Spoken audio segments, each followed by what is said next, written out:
Muling pinatunayan ni Ann Curtis at ang kanyang asawang si Erwan na hindi sila hiwalay. 'Di ba maraming ang issue ngayon na kumakalat na hiwalay na daw ang mag-asawa. Hindi matapos-tapos ang mga tsikahan ng mga Marites Mirasol sa online world na hiwalay na ang mag-asawang Ann Curtis at Erwan Yusap.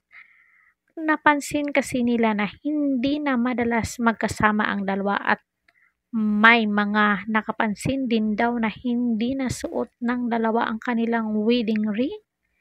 Dininay naman agad ito ni Erwan. Kumakailan lang sa kanyang naging reply sa isang komento sa kanyang post sa Instagram. Komento ng netizen, "He is no longer wearing the wedding ring."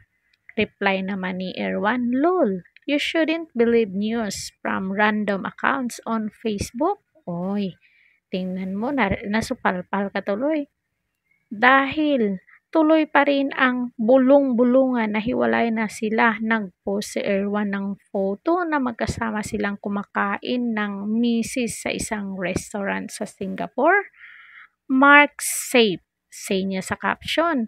Sa comment section ay nagbigay siya ng reaksyon sa kumakalat na intrigang hiwalay na sila ni Ann. Ann and I have never really posted much about each other online. It's just how we are, say niya.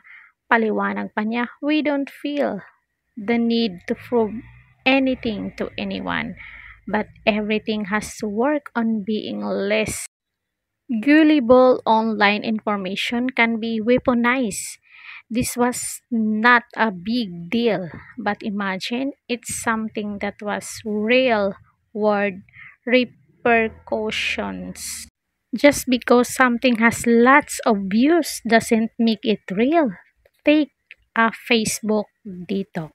Pagtatapos niya, grabe naman kasi kayong mga, alam niyo yung mga content creator din ngayon, nagpapakalat din isa ng fake news. Kumbaga, kahit hindi hiwalay yung tao, inaanuhan nila na hiwalay na. So, isa din yan na problema ng mga netizen. Kaya sila pinapatulan dahil nag-spread sila ng fake news. So, yun lang mga Marites ko. Sana nagustuhan nyo ang ating video. Don't forget to like, share, and subscribe. Corridad Official TV. Hanggang sa muli and thank you so much.